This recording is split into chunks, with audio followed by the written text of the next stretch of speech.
ত্রয়োদশ জাতীয় সংসদ নির্বাচন এবং ঘোষণা করা হবে। যেমনটি আমাদের মাননীয় প্রধান নির্বাচন কমিশনার মহোদয় বলেছেন, এই সপ্তাহের মধ্যেই কোনো এক সময় আমরা তফসিল ঘোষণা করব। এটার পক্ষে বিপক্ষে রাজনৈতিক দলগুলোর বক্তব্য আছে এবং রাজনৈতিক নির্বাচন কমিশন তার যে কমিটমেন্ট আছে এবং সরকারের যে পরিকল্পনা আছে সেই অনুযায়ী আমরা এগিয়ে যাচ্ছি। ব্যালট পেপার মুদ্রণ নিয়েছে বস্তু দিয়েছে বলা হয় ব্যালট পেপার এটা সের বাইরে ব্যালট পেপার যান চলাচলের নিষেধাজ্ঞা অতীতে যে নির্দেশনা দেওয়া ছিল সেটাই বলবৎ থাকবে, অর্থাৎ ট্যাক্সি ক্যাব মেট্রো এবং ট্রাম চলবে না 24 ঘন্টা এবং মরবে না এই যানবাহন যে চলমান সেবা ব্যবস্থা এইভাবে থাকবে। ভোট গ্রহণ ছুটির ব্যাপারে সিদ্ধান্ত গৃহীত হয়েছে, সাধারণ ছুটি থাকবে, অন্যান্য সময় আপনাদেরকে বলা এখানে ব্যালট পেপার চলা হবে এবং পোস্ট অফিস সিদ্ধান্ত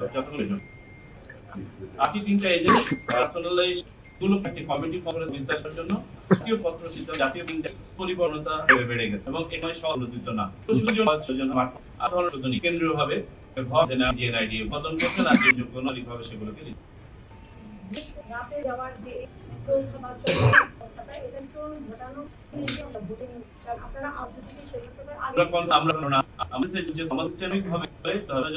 সুপারভিশন থাকবে এবং আমরা নজর রাখবো যাতে করে কোনো ধরনের ব্যত্যয় না ঘটে। আমরা বললাম তো রিটার্নিং কর্মকর্তার ব্যাপারে কোনো আলোচনা আজকে হয় নাই। সরকারি স্বায়ত্তশাসিত আধা স্বায়ত্তশাসিত এবং সরকার প্রতিষ্ঠান এবং ব্যাংক সরকারি ব্যাংকে যারা আমরা এই সংযোগ বেসরকারি ব্যাংকগুলো আছে সেগুলো আপাতত বিবেচনায় নিচ্ছি না, তারা রিজার্ভে থাকলে একান্ত প্রয়োজন না হলে তাদেরকে নেওয়া হবে না। নির্বাচন সামগ্রীর ব্যাপারে আলোচনা হয়েছে, আমরা সিদ্ধান্ত নিয়েছি নির্বাচন সামগ্রী আগের মতো আগের রাতেই সকল কেন্দ্রে পৌঁছে যাবে ব্যালট পেপার সহ। আমাদের জাতীয় সংসদ এবং গণভোট এটা সময় ম্যানেজমেন্ট নিয়ে আপনারা জানেন আমরা একটা মক ভোটিং করেছিলাম, সেইটার অভিজ্ঞতা প্লাস মাঠ পর্যায়ে যারা ইতিপূর্বে ভোট অনুষ্ঠান করেছেন তাদের অভিজ্ঞতা আলোচনা বিবেচনায় নিয়ে কয়েকটা সিদ্ধান্ত গ্রহণ করা হয়েছে। এক নম্বর হচ্ছে যে সকল কক্ষে স্থান সংকুলন হবে সেই সকল কক্ষে একাধিক আপনার মার্কিং প্লেস অর্থাৎ সিক্রেট বুথ যেখানে ভোটার ছাপ দেয় সেই সিক্রেট বুথ স্থাপন করা হবে। যেখানে সিক্রেট বুথ আর বাড়ানোর জায়গা নাই সেখানে প্রয়োজনে একটা আলাদা বুথই করতে হবে। আমরা ভোটের সময় 1 ঘন্টা বাড়ানোর সিদ্ধান্ত নিয়েছি, সকালে আধা ঘন্টা এবং বিকেলে আধা ঘন্টা, অর্থাৎ এখন হবে সকাল 7:30টায় এবং চলবে বিকাল 4:30টা পর্যন্ত। গণভোট সংক্রান্ত প্রচারণা যেটার সাথে সরকার একটা ব্যাপক প্রোগ্রাম হাতে নিচ্ছেন, নির্বাচন কমিশনের এতে সহযোগিতা করবে।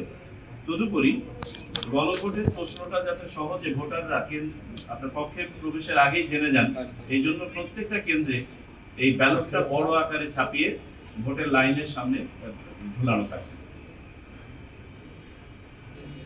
এরপরে আসি পঙ্গু, বয়স্ক এবং সন্তান সম্ভব মা সহ যাদের বিভিন্ন ধরনের সহায়তা প্রয়োজন হয় তাদের ভোটের ব্যাপারে একটা সুনির্দিষ্ট নির্দেশ কেন্দ্রগুলোতে যাতে করে তারা সহজে ভোট প্রদান করতে পারেন।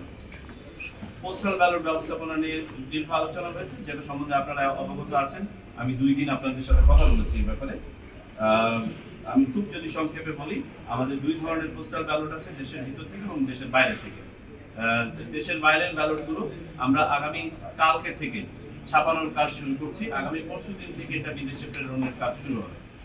আর দেশের ভিতরে যে পোস্টাল ব্যালটগুলো আছে সেইগুলোর আমরা নিবন্ধন কাজ শুরু করব যেদিন তফসিল ঘোষণা হবে সেই দিন থেকে এবং চলবে 15 দিন ব্যাপী। অর্থাৎ যারা ভোট দিতে চান পোস্টাল ব্যালটের মাধ্যমে দেশের ভিতর থেকে, যে 3 ধরনের ভোটার যারা দিতে পারেন তারা তফসিল ঘোষণার পর দিন থেকে দিন দিতে পারবেন।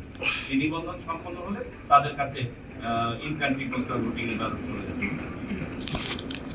আমরা পর্যবেক্ষক এবং সাংবাদিকদের কার্যক্রম নিয়ে কথা বলেছি। মাত্র 30% টাকায় জমির মালিক হয়ে নতুন বাংলাদেশের গড়ে তোলার স্বপ্ন দেখা বাংলা বসতি। রাজনৈতিক প্রভাব কাজ করে থাকে এবং তারা পরের দিন নিরপেক্ষভাবে কাজ করতে পারেন না। আমরা দৃঢ়ভাবে নির্বাচন কমিশন থেকে এটা নিরুৎসাহিত করছি এবং বলে দেওয়া হচ্ছে কোনো ধরনের তারা প্রশাসনিক সেটা পারবেন। বাজেটের ব্যবস্থা চূড়ান্ত বাজেট হয়েছে। আমি নির্বাচনের সাথে ভূমিকায় বলবো বিষয়গুলো তাদেরকে নিতে হবে। অফিসার হবে হয়েছে সব অফিসার পোলিং অফিসার এবং এই জন্য পর এবং তালিকাগুলো প্রকাশিত হবে। আইন প্রশাসন নিয়েছিল আমরা জেলা এবং জেলা পর্যায়ে প্রশাসনের কর্মকর্তা তথা জেলা প্রশাসক এবং পুলিশ সুপারের সাথে আমরা জুম মিটিং করব। পরবর্তীতে একটা ফিজিক্যাল মিটিং হবে, যেটা আপনার প্রার্থী তালিকা চূড়ান্ত হওয়ার পরে। সাধারণত 10 জনের একটা কমিটি করা হয়ে থাকে, আমরা এই কমিটিটাকে 14 জনে উন্নীত করেছি, যেখানে আমাদের একজন অতিরিক্ত থাকবেন আমাদের ইনস্টিটিউট আমাদের এবং নির্বাচন করার একজন, আর পাশাপাশি আরো 10 জন এলাকায় যারা বিভিন্ন ধরনের সমস্যাদি প্রশ্ন সলভ করবেন। ইলেক্ট কমিটি আপনার বিচার পর্যায়ে ইলেকট্রাল যেটা শুরু থেকে শাসনসমিতি কমিটি এই সব শুধুমাত্র আর এক্সেল তারা যাবেন নীতি প্রতিপালনকরণে আমরা প্রাথমিক পরে প্রত্যেক থানায় 5 দিনে নির্বাচনের আগের 40 দিন এবং দিন বেড়ে নির্বাচন সব ধরনের নিষেধের সঙ্গে পরিবর্তন যথেষ্ট হবে। এডিশনাল সেটা অনেকে বয়স্ক ভাতা দিতে কোনো ধরনের থাকবে না। বিভিন্ন প্রয়োজনে সেগুলো এই জারি প্রচার প্রসার তফসিল সাথে সাথে সময় সব ধরনের গণনা যে দলগুলো এবং ঝুলিয়েছেন এগুলো সরাতে হবে। এগুলো না সরালে যথাযথ ব্যবস্থা গ্রহণ করা নির্বাচনী আওতায়। দপ্তরে আলাদা ব্যাপারে কথা হলে তার একটা যে ইনকামিং ট্যাক্সের প্রতিপালন বিভিন্ন মধ্যে যেন সবাইকে দিতে আইন শৃঙ্খলার ব্যাপারে এই সপ্তাহের হবে স্বরাষ্ট্র বিকল্পনা সেদিনটা যেমন বলেছেন আমাদের সিনিয়র সচিব আমাদের স্ট্যাটিক ডেভেলপমেন্ট সেন্ট্রাল রিজার্ভ পর্যন্ত সব ধরনের ফোর্সে কাজ করবে। কেন্দ্রে যে ধরনের সেটা পাশাপাশি নির্বাচন একটা সেলিং স্থাপিত হবে সব বাহিনী এবং প্রতিষ্ঠানের প্রতিবে এই সেলের আমাদের একটা নিশ্চিত করা, যদিও নিশ্চিত করার জন্য স্ব বাহিনী এবং প্রতিষ্ঠান সংস্থা তাদেরও সক্ষমতা আছে, সেগুলো বলবৎ থাকবে।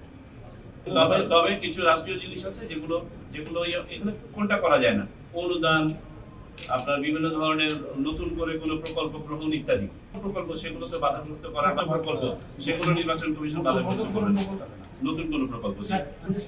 তবে আবার আমাদের কিন্তু এই মুহূর্তে যেটা আছে নির্দলীয়, সুতরাং এখানে আমাদের নির্বাচন কমিশন তার জুরিসডিকশন ব্যবহার করবে, ডিসক্রিশনারি ব্যবহার করবে, কোন অবস্থাতে যেন চলমান উন্নয়ন কর্মকাণ্ড প্লাস আপনার পরিকল্পিত উন্নয়ন কর্মকাণ্ড যেন ব্যাহত না হয়। মাননীয় প্রধান নির্বাচন কমিশনার বলেছেন যে এই দ্বিতীয় সপ্তাহে হবে, এই দ্বিতীয় সপ্তাহের মধ্যেই আমরা করব। না, আমরা তো বাড়িয়ে 16 তারিখ পর্যন্ত বাড়িয়ে আমরা কিন্তু আগে করা খুশি হচ্ছি। সুতরাং সে যে কোনো খান থেকে প্রবাসী বাংলাদেশি আগামী 25শে ডিসেম্বর পর্যন্ত করতে পারবেন এবং যখন ব্যালট পাঠানো শুরু হবে তার 2-4 দিন পরে আপনাদেরকে ওখানে নিয়ে যাবো। রাজনৈতিক বক্তব্যের ব্যাপারে জানেন, ওই সময় তারা বলে গেছেন আমাদের অবস্থান হচ্ছে তাদেরকে পারমিট করবে, তারা ভোটে অংশগ্রহণ করবেন এবং আইন বলা আছে কারা ভোটে অংশগ্রহণ করবেন।